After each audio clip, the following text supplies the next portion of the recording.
Floor generator-ი ერთ-ერთი საჭირო პლაგინია 3D Max-ში, ვისწავლით მარტივად როგორ შევქმნათ რეალისტური იატაკი და კედლის ფილები. პირველ და მთავარი საჭიროა გავააქტიუროთ Floor generator-ი. ეს ფაილები არის მოთავსებული ვიდეოს ქვემოთ, შეგიძლიათ გადმოწეროთ.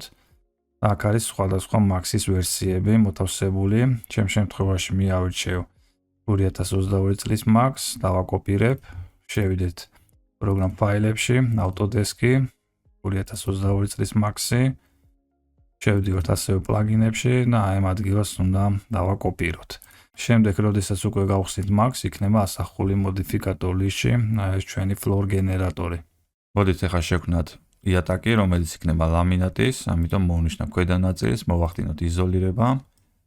პირველ და მთავარი უნდა ვიცოდეთ, რომ მოცულობით ობიექტებზე ვერ ვიყენებთ Floor generators, რადგან ეს უნდა იყოს ან plane-ი, ყელი მასა, ან კიდევ შეგვიძლია გამოვიყენოთ მართკუთხა ფორმა სპლაინების მიმართულებიდან, მიუთითოთ რა ზომაზე უნდა მოთავსდეს, ეს დავაფიქსიროთ.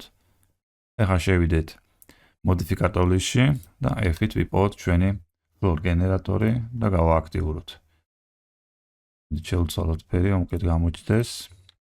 მას გააჩნია თავისი კონკრეტული პარამეტრები, რომელიც ესეთი სახით არის წარმოდგენილი. აქ გვაქვს ორი მთავარი მიმართულება, სიგრძე და სიგანე, რომელიც დასაწყისში აუცილებლად უნდა შეცვალოთ ხოლმე. 10-ის მაგივრად ჩავუწეროთ 1 მეტრი, ანუ ერთი ლამინატის სიგრძე გვექნება მეტრა, ხოლო სიგანეში მიუთითოთ 0.2, ანუ 20 სანტიმეტრი. როგორც უყურებთ, აი ამ ორი პარამეტრით ჩვენ უთითებთ ერთი ლამინატი რაც ზომის იყოს, მეტრა გვექნება 20 სანტიმეტრზე. შემდეგ მოდის ერთმანეთისგან დაშორების მართვა, აი როგორც უყურებთ, აქ არის სიცარიელე, შეგვიძლია ეს მართოთ, ესეც საჭირო პარამეტრია, რომელიც გვჭირდება ხოლმე ზოგ შემთხვევებში. შემდეგ გვაქვს offset-ის მიმართულება, სადაც აი ამ განლაგებას ვაკონტროლებთ. ამ შემთხვევაში უწერია 20, ანუ ყოველი შემდეგი 20%-ით არის დაშორებული საწყის ლამინატს. მაგალითად, თუ ჩავუწერთ 0-ს, ყველა ობიექტი იქნება ერთმანეთის გასული. თუ მაგალითად ჩავუწერთ 50%-ს, აი როგორც უყურებთ, იქნება შუაში ყოველი შემდეგი ლამინატი. მოდი მე გამოვიყენებ 25%-ს, რომ იყოს ესეთი სახით განაწილებული. შემდეგ გვაქვს extrude და bevel, ესეც ერთ-ერთი საჭირო პარამეტრებია. თუ დააკვირდებით ობიექტს გააჩნია სიმაღლე, extrude-ის მეშვეობით ვაკონტროლებთ აი ამ ყველაფერს. და ასევე შეგვიძლია აი ეს ზედა ნაწილი გავაკონტროლოთ, ანუ bevel-ის ნაწილი გავზარდოთ ან დავაპატარავოთ. აი ეს ძირითადი პარამეტრებია, რაც უნდა იცოდეთ. ასევე ჩვენს პლაგინს გააჩნია სტანდარტული განლაგება. აქ გვაქვს დაახლოებით 5 ვარიანტი, შეგვიძლიათ შევცვალოთ მთლიანი სტრუქტურა. იყოს ასეთ პარკეტის სახით ნაჩვენები, მე რამოდენიმე ვერსია, რომელიც კონკრეტულ შემთხვევებში გამოგადგებათ. მე დავტოვებ სტანდარტულზე. აი ეს ორი ძირითადი მიმართულება უნდა იცოდეთ, რომ იმუშაოთ Floor generator-ში და გვაქვს კიდევ ერთი, ეს არის general-ი, სადაც მთლიანად მართავთ მის ზომას, შეგვიძლია scale-ით გავზარდოთ. ან 90 გრადუსზე შევაბრუნოთ, თუ პირიქით გვჭირდება. ასევე X და Y მიმართულებებზე გადავადგილოთ.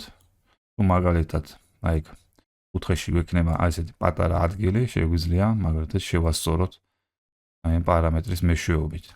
მივიღეთ უკვე ქვედა ნაწილი. ჩვენი იატაკის ესეთი სახით გამოგვივიდა და ეხლა შევქმნათ აი ამ ადგილას უკვე განსხვავებული ფორმის ფილები.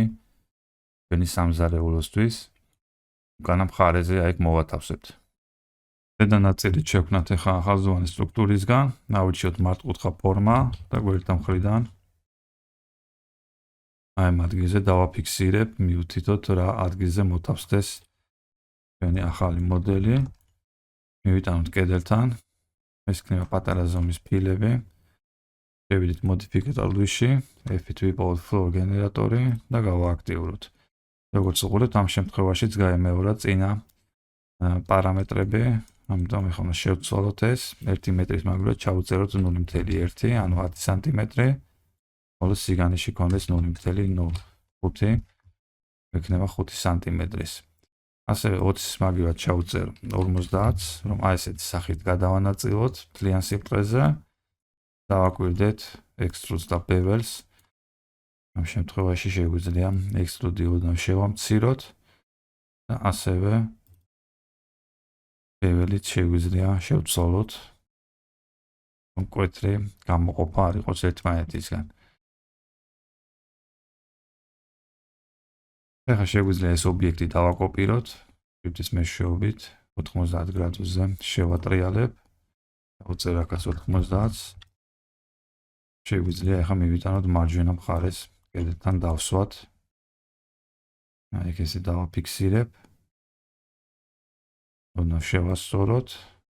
ფაქტიურად უკვე მივიღეთ მთლიანი მოდელი კაფელის, რომელიც იქნება ესეთი პატარა ფილებით ნაჩვენები. ამ ხელსაწყოს გამოყენება შეგიძლიათ ვანა ტუალეტებში კაფელ-მეტლახის შექმნის დროს, რომელიც ბევრად ამარტივებს მუშაობას. მისი სრული მართვა ხდება, წარმოიდგინეთ ამის გარეშე რამდენი ობიექტის დაკოპირება მოგვიწევდა და შემდეგ, როდესაც შეცვლა დაგჭირდებოდა, თავიდან უნდა მოგვიხდინა დაკოპირება. აქ კიდევ მთლიანად მართავთ მის განლაგებას, რაც ბევრად ამარტივებს და აჩქარებს პროცესს. მადლობა ყურადღებისთვის, შემდეგ შეხვედრამდე.